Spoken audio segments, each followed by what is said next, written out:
y aura donc, au-delà des ressources, également le replay qui vous sera mis à disposition sur le site de la conférence régionale du sport que Bruno, mon collègue, vous a mis dans le chat. Le lien est dans le chat. On vous le remettra éventuellement en fin de webinaire pour ceux qui n'auraient pas vu passer. Mais sachez que ça sera retransmis. Avant de laisser la parole à nos invités de ce soir sur notamment les étapes clés pour bien réussir donc sa démarche de professionnalisation et de recrutement, pour les citer, Mesdames Brochier et Madame Aymar, Mesdames Brochier et Aymar du Pôle emploi.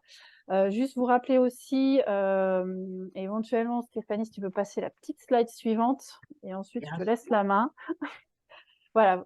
Je vous redonne, en même temps que je vous le redis, le récapitulatif, le résumé du cadrage de ce programme. Vous indiquez que c'est impulsé par la Drages qui s'appuie sur ses nombreux partenaires, comme par exemple ce soir le Pôle emploi, pour faire en sorte que vous ayez fassiez bénéficier d'experts, de personnes compétentes dans leur domaine pour vous apporter vraiment les informations essentielles et les ressources essentielles sur vos questions autour de la professionnalisation. Les questions, si possible, je vous propose de les faire dans le chat. Si on a un peu de temps à la fin du webinaire, on prendra bien évidemment quelques questions. Et sinon, s'il y a suffisamment de questions, on en fera une FAQ qui viendra s'adjoindre aux autres ressources et supports qui seront mis à votre disposition. Donc ce soir, on va balayer les différentes étapes d'un projet de recrutement. Et donc, sans plus attendre, je laisse la main à Mesdames Brochier et Madame... Enfin, je vais dire à chaque fois Madame Brochier et Madame Aymar. Merci à elles d'intervenir. Donc, bonjour, je me présente Stéphanie Aymar, je suis chef de projet sport, montagne, tourisme à la région Auvergne-Rhône-Alpes pour l'emploi. Et moi, je suis Véronique Brochier, je suis chargée de relations entreprises au Pôle emploi de Cré. Donc, j'étais particulièrement intéressée par cette animation parce que, à titre extra-professionnel, je suis aussi présidente d'un club de biathlon et nous avons recruté et il me paraissait aussi intéressant que ce soit professionnellement ou personnellement de vous donner toutes les informations sur ce thème. Donc, dans un premier temps, on va juste vous dire en quelques mots Pôle emploi, c'est quoi? C'est le service public de l'emploi en France. Nous avons deux rôles majeurs, c'est accompagner les demandeurs d'emploi vers leur retour à l'emploi et les indemniser. Et le deuxième axe, c'est guider les entreprises dans leur recrutement et vous accompagner. Donc là, on vous propose ce webinaire de construire des solutions en 10 étapes clés pour faciliter vos recrutements. Voilà, parce que vous n'êtes pas tous des professionnels du recrutement. Il y a beaucoup de bénévoles qui interviennent au sein des clubs, voire des comités. Et donc, il nous paraissait intéressant de refaire un point et de voir un petit peu les 10 étapes clés en essayant de faire assez rapidement. Donc, n'hésitez pas à intervenir dans le chat si vous avez des questions. Donc, dans ce webinaire, nous vous proposons donc une boîte à outils pour vous aider depuis la définition du besoin jusqu'à l'intégration de votre salarié en 10 étapes. Pour chaque étape, vous trouverez dans notre présentation des liens pour aller plus loin. Pour accéder au contenu, vous avez deux possibilités. Soit vous copiez le lien dans votre moteur de recherche. Je vous souhaite un agréable voyage. Bon voyage. Donc, je disais, soit vous copiez le lien dans votre moteur de recherche favori et vous aurez accès au contenu, soit vous flashez le QR code que vous trouverez sur nos documents que vous pouvez ensuite copier pour pouvoir accéder au contenu. À la fin du webinaire, vous aurez une slide où vous trouverez un lien global qui permettra d'aller plus loin sur tous les items.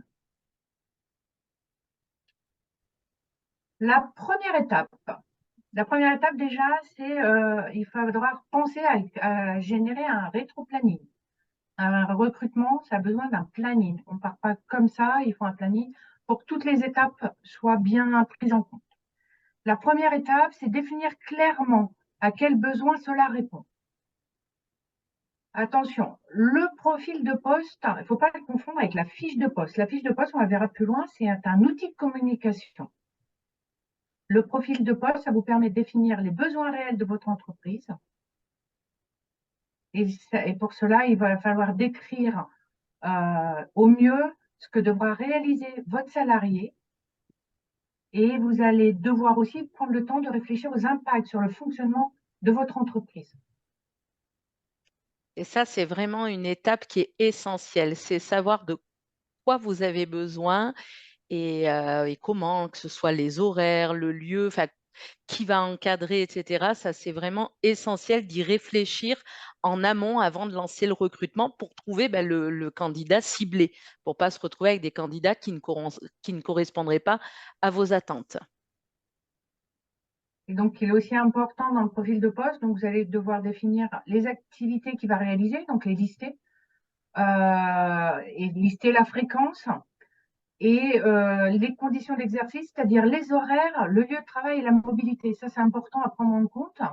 Et lister les compétences et les qualifications qui seront indispensables pour l'exercice de ces fonctions. Pour vous aider, on ne va pas vous laisser comme ça dans la nature, parce que pour définir le profil de poste, on a des éléments que vous allez pouvoir trouver sur notre site et pour vous aider à le clarifier, pour vous aider aussi à élaborer le profil du poste, on a des éléments et on a aussi des points de réflexion. Dans ces points de réflexion, on vous incite à prendre le temps de penser au management et au profil de votre nouveau collaborateur en vue de l'intégration dans une équipe. Un collaborateur, ça s'intègre dans une équipe, donc il va falloir penser un peu à la psychologie du candidat que vous allez recruter.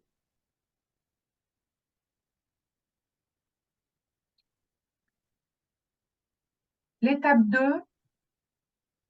Véronique, je te laisse te présenter Ouais, l'étape 2. alors il va falloir choisir le contrat adapté. Et ça, c'est vraiment une réflexion à faire en amont, c'est-à-dire que vous allez pouvoir prendre quelqu'un en CDI, vous allez pouvoir prendre quelqu'un en CDD pour un besoin ponctuel, pour un surcroît d'activité, pour un remplacement. Ça peut être un contrat à temps plein, ça peut être un contrat à temps partiel et ça peut être aussi un contrat annualisé. Et là, il est vraiment important que vous alliez chercher des informations parce que vous avez peut-être des activités sportives qui ont des périodes plus importantes. Donc, je parle pour mon cas sur le ski. Eh bien, nous, on a un contrat annualisé puisque la période hivernale est bien plus dense, hein, que ce soit en compétition, etc. C'est aussi important de réfléchir à la disponibilité de la personne sur les week-ends, d'arriver à caler tout ça pour lui construire vraiment un contrat où tout y sera. Je me permets à ce titre juste de vous faire une petite information pour ceux que ça intéresse sur ce sujet-là. Ça fera l'objet d'un webinaire le 21 décembre. Donc, on s'arrêtera plus précisément sur les contrats et leurs principales caractéristiques entre les uns et les autres, en lien notamment avec un cabinet d'avocats. Voilà, je vous laisse poursuivre. Merci. Merci. Il est noté que c'est important de rédiger un contrat de travail. La loi prévoit tout écrit pour un contrat de travail, sauf si c'est un CDI à temps plein. C'est-à-dire que si vous embauchez quelqu'un qui n'a pas de contrat de travail, de fait, ce sera un CDI à temps plein. Donc, le contrat, il est essentiel hein, parce que si ça venait à terminer, que ce soit une démission, rupture conventionnelle, etc., nous, à Pôle emploi, quand la personne va s'inscrire, on va vous demander de lui faire une attestation employeur. Donc, il faut vraiment que le contrat soit bien fait pour que la personne elle puisse bénéficier de droits à l'issue. Alors, sur la formation, je vois que le comité de handball a des questions. On y viendra, hein. Je crois que c'est prévu. On va aborder les possibilités de formation. Dans la troisième étape, il est important pour vous de fixer une fourchette de rémunération, puisque quand vous allez recruter, il va bien falloir que vous proposiez une rémunération à votre futur collaborateur. Bien sûr, il doit respecter le salaire minimum en vigueur, la convention collective dont vous dépendez. Et ça, je pense que c'est l'outil incontournable, hein, la convention collective. Vous y allez, vous avez tous les échelons, tout y est. Hein. Donc là, c'est relativement simple. Et on va vous montrer, enfin, on va pas vous montrer, on va vous mettre un lien vers un simulateur pour estimer facilement le coût d'un salarié. Donc, ça reste un simulateur, mais ça permet pour vous d'envisager le salarié et de savoir combien ça va vous coûter mensuellement. Et ça, pour une petite association, c'est vraiment important cet outil parce que ça va vraiment vous donner le coût réel de votre salarié, charge incluse, hein, donc avec ce que ce qui va vous coûter. Donc là, c'est vraiment un outil. Gardez bien ce lien précieusement si vous commencez à réfléchir à recruter, parce que là, vous allez avoir vraiment toutes les infos. Dans votre recherche de candidat, vous serez certainement en concurrence avec d'autres recruteurs. De ce fait, on vous a mis aussi un lien vers une information sur les métiers et les salaires pratiqués dans les métiers. C'est important, ça vous permet de vous positionner par rapport à votre environnement. Donc, pour accéder à l'ensemble des informations sur le marché du travail et connaître les salaires pratiqués dans votre secteur, vous pouvez flasher ou noter ce lien dans votre Google préféré. De toute façon, vous aurez le support, hein. Oui, et là, on vous a mis aussi un lien vers pour l'estimation du coût de votre futur salarié. Nous, on ne rentre pas dans les détails puisque dans d'autres webinaires, vous aurez des experts qui vous parleront plus précisément de ces coûts-là. Nous, ça semblait important qu'on vous les répète puisque ça fait partie des étapes clés quand on veut recruter. Alors, l'étape 4, s'informer sur les aides au recrutement. Alors là, c'est tout nouveau. C'est-à-dire, alors, il y a un prérequis. Il va falloir que vous créez votre espace recruteur sur Pôle emploi. Sur pôle emploi.fr, vous avez un espace pour les candidats. Vous avez peut-être été demandeur d'emploi, donc vous avez peut-être déjà créé votre espace demandeur d'emploi. Mais pour les entreprises, que ce soit les associations, même les particuliers employeurs, vous pouvez créer votre espace. Et à partir de votre espace Pôle emploi, espace recruteur, vous allez avoir des tas de fonctionnalités. Et ces fonctionnalités, elles vont pouvoir vous permettre d'avoir des informations. Elles vont vous permettre d'aller voir des CV de personnes, même sans avoir déposé une offre. Elles vont vous permettre de vous abonner à des CV. Et elles vont vous permettre, et ça c'est tout nouveau, d'avoir accès donc là c'est le lien aide à l'embauche, le QR code, c'est-à-dire qu'en fonction de votre structure, en rentrant des éléments, ça va vous donner les aides que vous pouvez prétendre de la part de Pôle emploi. Donc là, c'est un outil vraiment intéressant parce que ça va vous donner notre offre de service et les aides possibles. On est bien d'accord que les aides, quand vous allez les simuler, elles sont valables à l'instant T, puisque ça peut évoluer dans le temps en fonction de la politique et de la situation économique. Voilà. Donc ça, on parle bien des aides Pôle emploi. Après, vous pouvez aussi mobiliser d'autres dispositifs par d'autres structures, bien sûr, hein. Vas-y, Véronique, je te laisse Ouais, rédiger alors, l'offre d'emploi. étape 5, rédiger votre offre d'emploi. Alors ça, c'est important parce que sur les métiers du sport, il y a des métiers où on coince, hein, quand même, hein. Trouver des candidats avec des diplômes d'État, ce sont souvent des temps partiels et c'est toujours sur les mêmes horaires. Donc, ce n'est pas si évident que ça. Donc, la rédaction de l'offre d'emploi, elle est vraiment essentielle. Donc, vous pouvez, sur votre espace Pôle emploi, créer une page entreprise, hein, donc en essayant de rendre les choses le plus attractives possible, hein, parce qu'on est, même si on est une association, on reste comme une entreprise, il faut développer sa marque employeur, il faut être attractif, hein, le marché du travail étant tel dans ce domaine qu'il faut être attractif.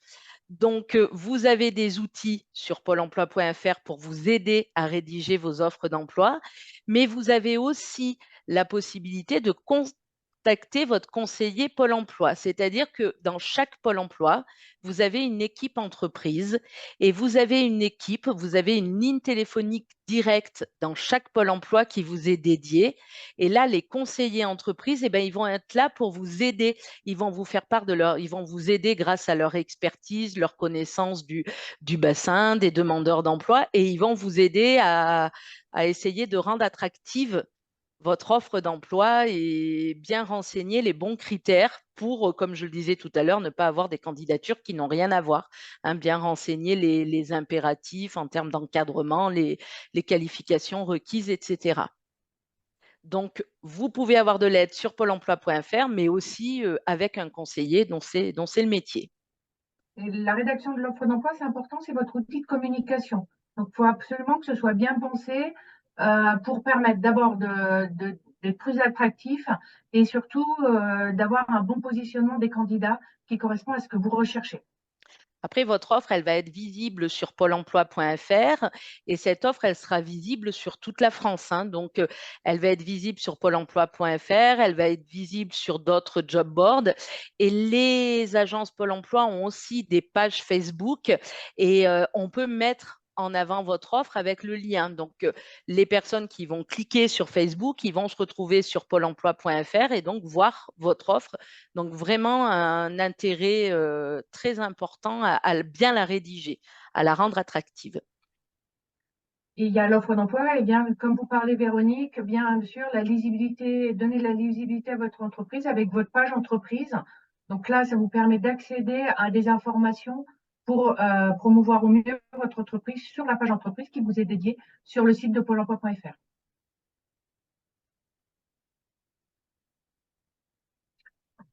Dans la 6e étape, il va falloir que vous réfléchissiez à diffuser l'offre d'emploi et rechercher des candidats.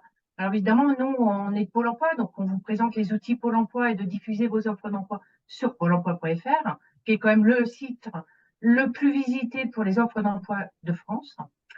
Mais il ne faut pas se limiter à pôle emploi.fr, il faut que vous utilisiez d'autres canaux qui vous sont propres, soit des sites internet, soit des annonces presse. Vous pouvez aussi prévenir votre entourage professionnel que vous recherchez des candidats. On vous alerte simplement, c'est quand on recherche un candidat, on recherche bien un candidat pour ses compétences et pas parce que c'est l'ami de l'ami. On recherche bien des compétences. C'est important pour le bien-être de votre entreprise derrière. Vous pouvez aussi, et on vous invite à utiliser les réseaux sociaux pour communiquer sur votre offre d'emploi. Alors, LinkedIn fonctionne très bien, Facebook fonctionne très bien.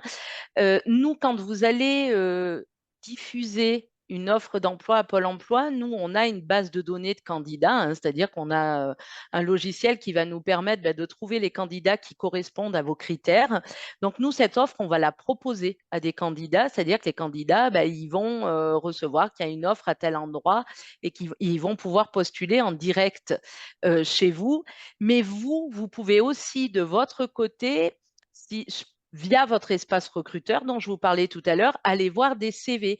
Et là, dans les CV qu'on a, ce n'est pas forcément que des personnes inscrites. C'est-à-dire que toute personne peut se créer un profil.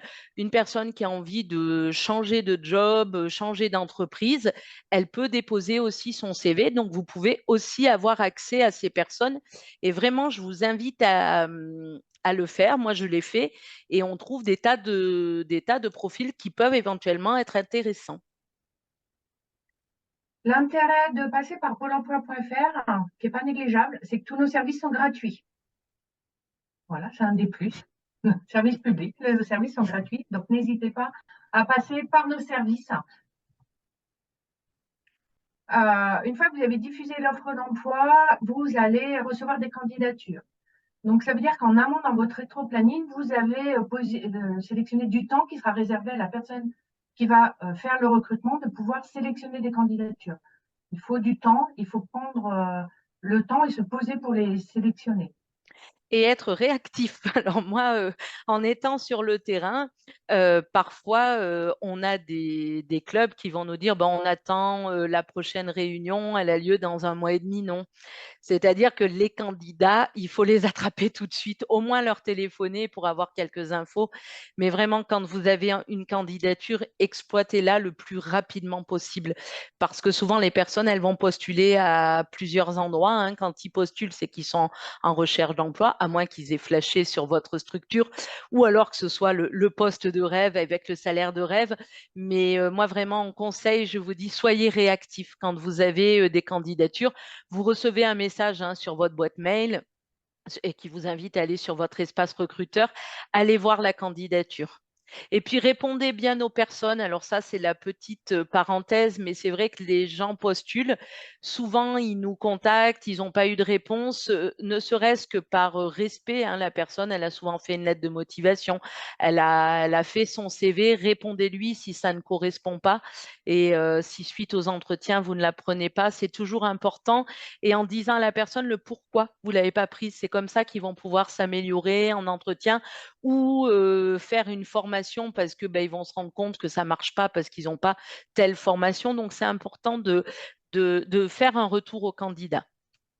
C'est d'autant plus important que ça fait partie aussi de la e-réputation. C'est-à-dire que des candidats qui auront des retours, ils vont dire, bah, moi j'ai postulé là, dans cette entreprise-là, j'ai eu un retour et ça va peut-être inciter d'autres de ses collègues à postuler ou pas. S'il n'y a pas de retour, vous aurez mauvaise presse. Et donc, comme le disait Véronique, c'est important que dans votre rétro-planning, dans votre processus de recrutement, vous ayez prévu du temps, dès que vous avez pu diffuser l'annonce, prévu du temps pour sélectionner des candidatures et les recevoir. Et comme il faut le faire au plus près du temps de réception de la candidature, il faut quasiment avoir du temps régulièrement sur la semaine et le mois pour recevoir les candidats. C'est une contrainte, mais c'est important. Après, on y viendra dans un autre webinaire, hein, sur les aides. Mais si vous avez un candidat, parce que ça se passe aussi comme ça, vous avez une personne dans votre club, un jeune ou pas, qui peut être intéressé de travailler chez vous. Si vous avez un candidat, vous pouvez aussi vous rapprocher de nos services parce qu'on peut vous aider sur la formation, sur des aides, des contrats aidés si la personne est éligible. Donc, même si vous avez un candidat, je vous invite à contacter votre service employeur du Pôle emploi dont vous dépendez. Donc, une fois que vous aurez sélectionné les candidats, vous allez leur fixer un entretien d'embauche. On vous invite à le fixer dans un lieu adéquat et approprié pour accueillir au mieux le candidat et à préparer cet entretien en amont avec l'ensemble de vos collaborateurs pour être le plus efficace et poser les bonnes questions qui correspondent à votre besoin. Donc, Quand on c'est est important de l'anticiper. Oui, Véronique? Ouais, quand on n'est pas professionnel du recrutement, c'est pas si simple que ça, hein, de pas n'être que dans l'affect et surtout, on sait pertinemment, hein, qu'un entretien, c'est souvent une histoire de feeling, hein, mais il n'empêche que en prenant cet outil d'aide à la conduite d'entretien, vous irez aussi sur l'essentiel, c'est-à-dire dans les prérequis, ce à quoi vous ne pouvez pas déroger et poser les bonnes questions parce que c'est pas si simple que ça que de mener un entretien d'embauche quand on n'est pas RH, quoi. Donc là, on a l'étape 8, hein, donc c'est un outil d'aide à la conduite d'entretien, mais ça rebondit aussi aux premières étapes. C'est-à-dire, mieux vous avez défini votre besoin, plus vous allez être en capacité de poser les bonnes questions.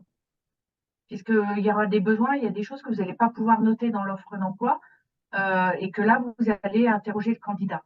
Donc, il faut vraiment que cet entretien soit préparé et partagé avec l'ensemble de vos collaborateurs, en tout cas décideurs. Évidemment, ce que vous disiez, Véronique, ne passez pas à côté d'une aide à l'embauche. L'intérêt de Pôle emploi, c'est qu'on dispose des aides à l'embauche. Et là, si vous scannez ce QR code-là, en moins de 2 minutes, vous pouvez vérifier si votre recrutement est éligible à une aide à l'embauche. Puisque ça peut dépendre de la personne en fonction de son âge, de là où elle habite. Donc, c'est quelque chose que parfois vous ne pourrez pas anticiper. Sauf si on Idem, si sélectionne vous spécifiquement. recrutez un salarié qui a une reconnaissance travailleur handicapé, là aussi, hein, vous pouvez vous rapprocher de nos services et de Cap Emploi, hein, qui est une structure qui accompagne les personnes bénéficiaires de l'obligation d'emploi et il peut y avoir des aménagements qui sont faits, etc. Donc, surtout, ne restez pas seul avec vos questions et votre recrutement. Alors, une fois que vous avez trouvé la perle rare, le mouton à 4 pattes, il est important de déclarer l'embauche et de procéder aux formalités administratives. Ça, Donc, c'est sur le facile, hein. site de pôle emploi.fr, vous avez le petit lien déclaration préalable à l'embauche. Vous le faites en amont, c'est important et c'est même indispensable parce que si vous avez quelqu'un qui rentre dans votre structure, qui commence à travailler et que vous n'avez pas fait la déclaration préalable à l'embauche, vous pouvez, s'il y a un contrôle, ça peut être dangereux pour vous. Donc, vous le faites en amont. Si la personne, par mégarde, ne vient pas, ce qui peut arriver, c'est pas grave, vous annulerez la DPAE. Mais il y aura un webinaire où l'URSSAF sera certainement présent et pourra vous en dire plus. Et la dernière étape, et qui est une étape qui est indispensable et primordiale, c'est accueillir et faciliter l'intégration du nouveau salarié. Donc déjà, dans votre rétro-planning, il faut que vous ayez pensé, quand ce nouveau collaborateur va arriver, par qui va être accueilli et comment va se passer son intégration. Ça veut dire qu'il faut l'avoir planifié en amont pour être sûr que les collaborateurs qui doivent l'intégrer soient bien présents. Et ça, c'est vraiment essentiel. Nous, on le voit sur d'autres métiers. Moi, j'y tiens. On l'explique vraiment aux entreprises.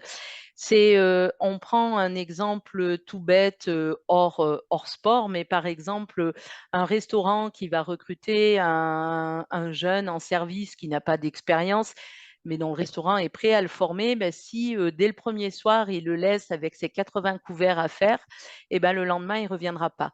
Dans l'industrie, pareil, s'il le met sur une machine et que la personne, elle se retrouve en difficulté toute la journée, elle ne reviendra pas le lendemain. Donc, vous, certes, il y a les métiers du sport et si vous recrutez un coach, normalement, il a un diplôme d'État, etc., il sait faire, mais vous pouvez avoir des tas d'autres métiers, que ce soit administratif, etc. Et il est vraiment important que tout recrutement soit accompagné parce que sinon, il y a plein d'entreprises où on arrive à recruter, mais on n'arrive pas à garder les gens en poste. Et on s'est rendu compte que quand la personne, elle a un tuteur qui n'est pas forcément son manager, parce que c'est tellement plus simple de parler à son tuteur que de parler à son manager, où on a l'impression que si on lui dit j'y arrive pas, ben, la période d'essai, ça sera mort. Le tuteur, c'est très bien que ce soit pas forcément le manager et que la personne vraiment, elle l'accompagne à la prise de poste. Et ça, c'est vraiment essentiel si on veut garder la personne et pérenniser l'emploi. Et pareil, dans l'intégration, et je vais en profiter pour rebondir, puisqu'on a un peu de temps sur la question du comité de handball. Nous, on a quand même une offre de service qui va vous permettre de faciliter l'intégration, voire même de former. C'est-à-dire qu'on a des dispositifs. On a un dispositif, par exemple, qui s'appelle l'action de formation préalable au recrutement, AFPR, ou la préparation opérationnelle à l'emploi. C'est-à-dire que vous pouvez, si la personne, en gros, hein, on va simplifier parce qu'on ne va pas rentrer dans les détails, mais si vous faites une promesse d'embauche à la personne, on peut nous financer sa formation. C'est-à-dire que je prends le cas concret, vous voulez recruter une personne, mais il lui faut un CQP, par exemple, pour exercer ce métier. Eh bien, si vous vous engagez à le recruter à l'issue, nous, on peut financer le CQP. Si vous avez besoin simplement de l'adapter au poste, c'est-à-dire d'une formation, mais en interne dans votre structure, eh bien, on peut faire une action de formation préalable au recrutement avec uniquement du tutorat interne, c'est-à-dire que la personne, elle va être dans votre structure, mais elle sera stagiaire de la formation professionnelle, c'est-à-dire qu'elle sera en formation, en tutorat interne dans votre structure. Elle ne sera pas salariée, c'est-à-dire qu'elle percevra une indemnité de la part de Pôle emploi, même si elle n'est pas indemnisée, hein, il y a un minimum qui se met en place. Donc la personne, elle est stagiaire de la formation professionnelle, elle est indemnisée à ce titre par Pôle emploi et nous, on va vous verser une aide pour la former entre 1 et 5 euros. Ça peut aller jusqu'à 400 heures, hein, donc 3 mois, mais il faut que vous fassiez un plan de formation détaillé, c'est-à-dire que vous allez dire, bah, la personne, elle a besoin de 35 heures sur tel logiciel, 80 heures sur l'accompagnement d'un groupe de jeunes ou je ne sais quoi. Mais en tout cas, on peut faire du tutorat interne et il ne vous en coûtera rien. C'est-à-dire que la personne, elle est stagiaire de la formation professionnelle et le deal, c'est que vous la recrutiez en CDD 6 mois minimum après cette période de formation.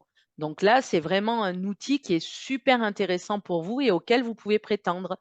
Vous avez aussi, alors je mets juste la focus sur 2 choses, donc la formation préalable au recrutement en interne ou en externe et la période d'immersion.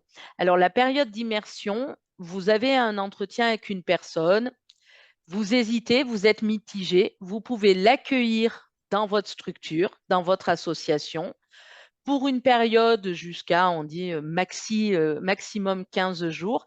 Cette personne, vous ne la rémunérez pas, elle est là en observation. Donc, elle va voir si elle peut tenir le poste. Vous allez voir si ça peut fonctionner aussi.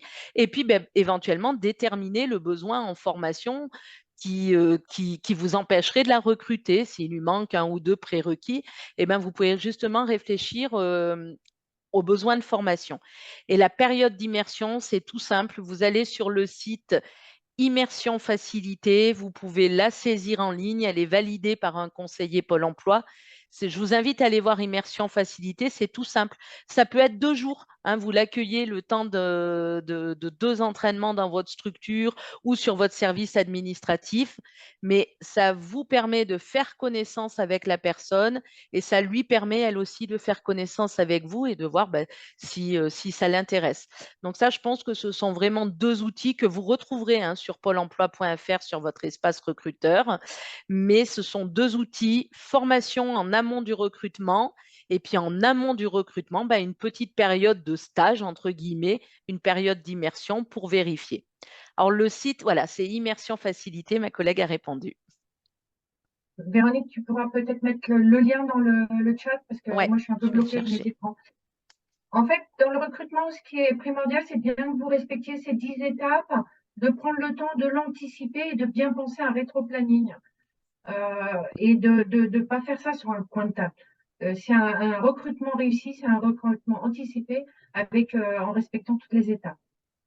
Ils peuvent être plus ou moins longs en fonction de votre habilité à recruter.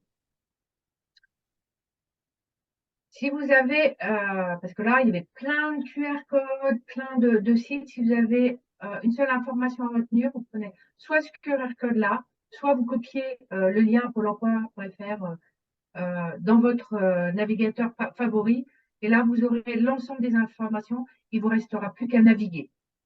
Ça regroupe tout, alors qu'avant, c'était beaucoup plus spécifique. On vous a aussi ajouté un petit tutoriel qui est sur notre chaîne YouTube qui vous permettra et vous facilitera la création de votre espace entreprise. Véronique avait évoqué au départ que lorsque vous pouviez enregistrer une offre d'emploi, vous aviez un espace dédié à votre entreprise pour la mettre en avant. C'est cet espace-là et c'est important qu'il soit bien construit. Donc là, c'est un petit tutoriel qui vous explique comment faire. Et à Pôle emploi, l'avantage pour accéder à nos services, soit vous passez par le 3995. C'est le numéro unique pour tous les employeurs. Vous allez saisir le nom de votre établissement et le département et vous allez être orienté vers l'agence qui vous correspond. Soit vous allez sur pôle emploi.fr parce que vous avez déjà un compte employeur et là, vous allez pouvoir avoir accès directement aux coordonnées contact de votre site ou de votre conseiller entreprise. Chaque entreprise a un conseiller dédié.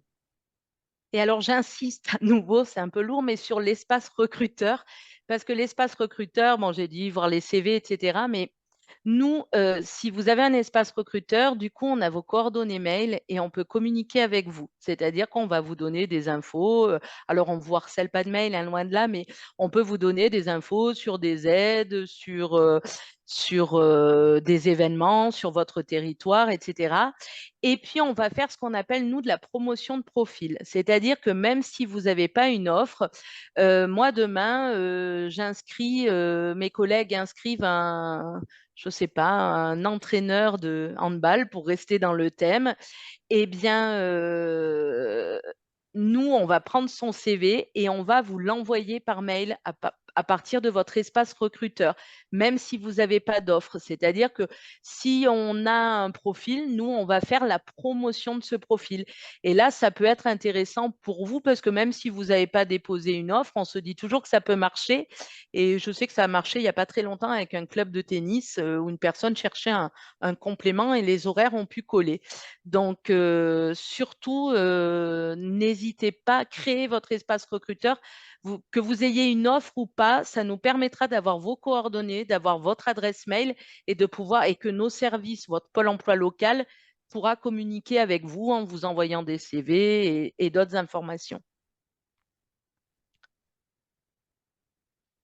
Donc, Pôle emploi, donc on a des services gratuits et n'hésitez pas à contacter les services de Pôle emploi parce qu'il y a des conseillers entreprises qui vous sont dédiés et qui peuvent vous accompagner sur vos recrutements, soit dans la définition du besoin, dans la direction de l'offre, voire même de vous sélectionner des candidats et que vous puissiez venir les rencontrer chez nous ou vous faire participer à des forums de recrutement. On a un large panel de services qu'on peut vous proposer. Et maintenant, on a un petit peu de temps, donc si vous souhaitez, on peut répondre à vos questions. Euh, on peut les faire soit en ouvrant les micros, soit dans le chat. Oui, oui, on a une petite vingtaine de minutes pour ceux qui veulent, donc n'hésitez pas, hein, profitez-en. Le temps que les questions peut-être émergent, juste vous dire, et vous l'avez peut-être vu dans les chats, en fait, l'intérêt pour nous, c'est effectivement Pôle emploi et les représentantes, voilà, Madame Brochet et Emma nous ont présenté, voilà, nous ont balayé les 10 étapes. Vous avez vu qu'en fait, le lien, c'est que ça nous permet aussi de vous présenter, de vous indiquer qu'en fonction de vos besoins aussi, sachez qu'il va y avoir des focus sur les épisodes à venir, sur le recrutement, sur les contrats, sur la prise de poste aussi.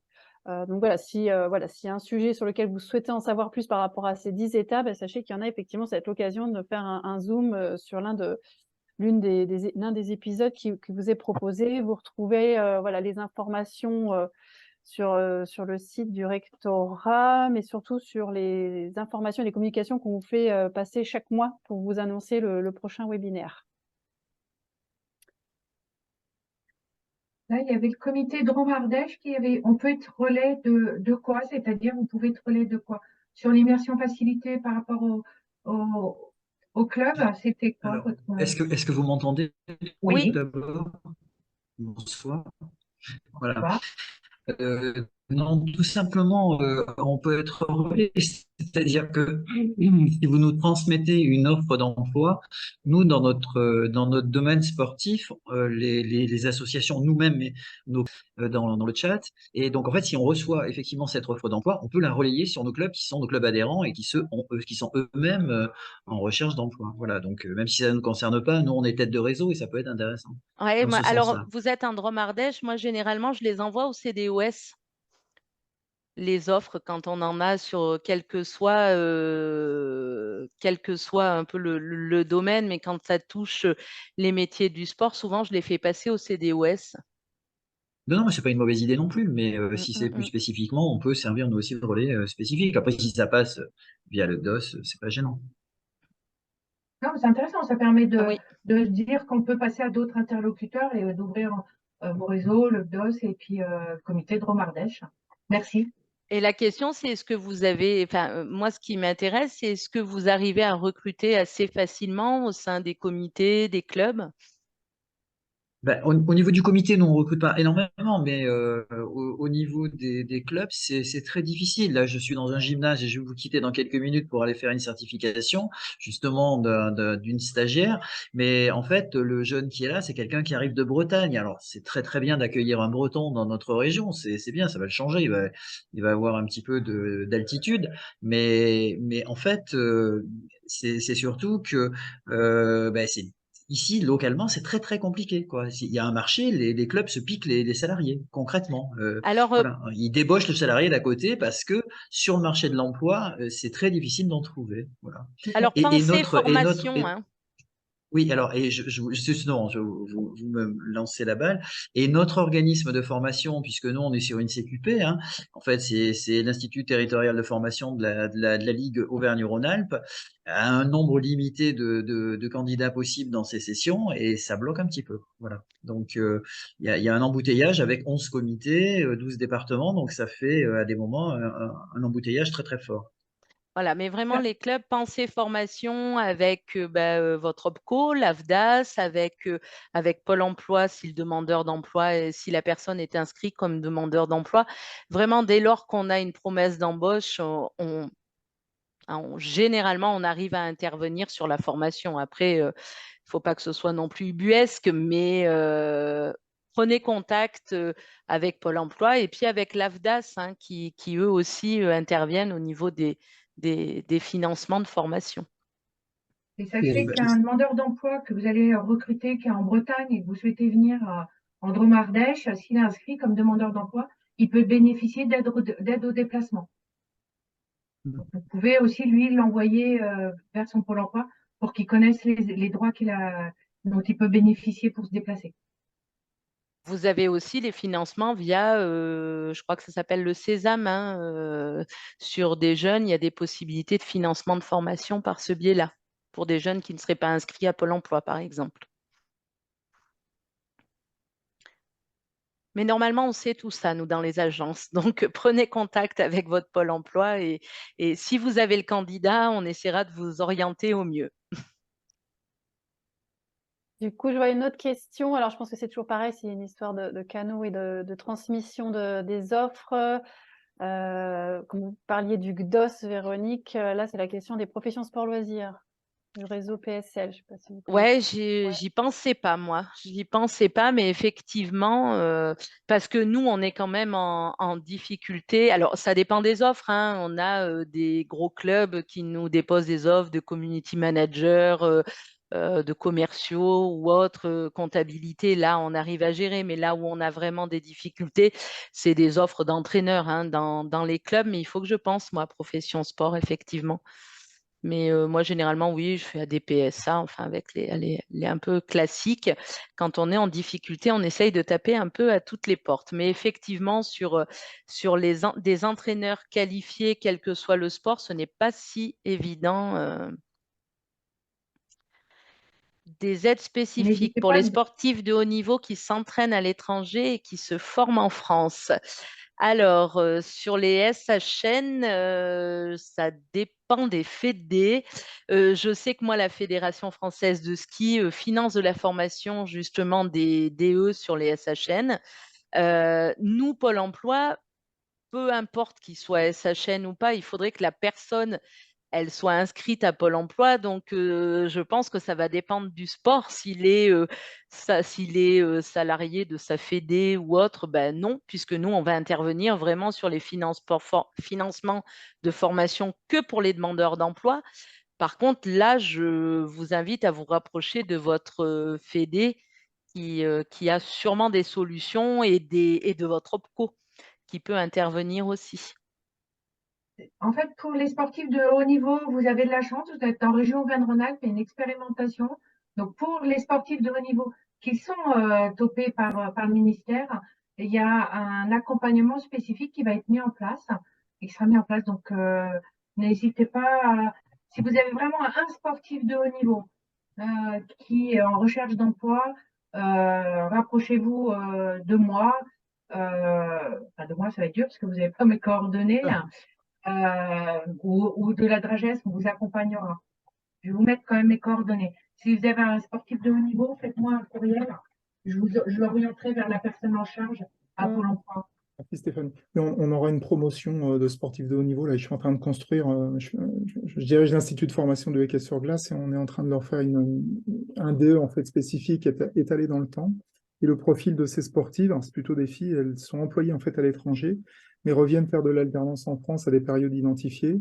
Et comme le diplôme coûte quand même un certain prix et que les salaires ne sont pas des salaires extraordinaires, c'est souvent difficile pour nous de trouver des financements. Alors effectivement, il y a les aides personnalisées des fédérations, personnelles, pardon, mais on essaye de trouver le complément. Donc oui, je vous écrirai avec plaisir. Ouais, comme dit Stéphanie, il y a un travail qui est en train d'être mené, et notamment en Auvergne-Rhône-Alpes. L'autre, c'est la Bretagne. Alors, ça tombe, Ouais. genre, on a appris le breton, mais en l'occurrence. Mais oui, avec la Maison régionale de la performance et l'AFDAS aussi, voilà, qui sont dans le projet. Donc, soit via Stéphanie, soit via la MRP, soit via l'AFDAS, qui est le co dans la branche du sport, dans le champ du sport. Voilà, rapprochez-vous pour en savoir plus, parce qu'il y a quelque chose qui se met en place. Ouais. Merci.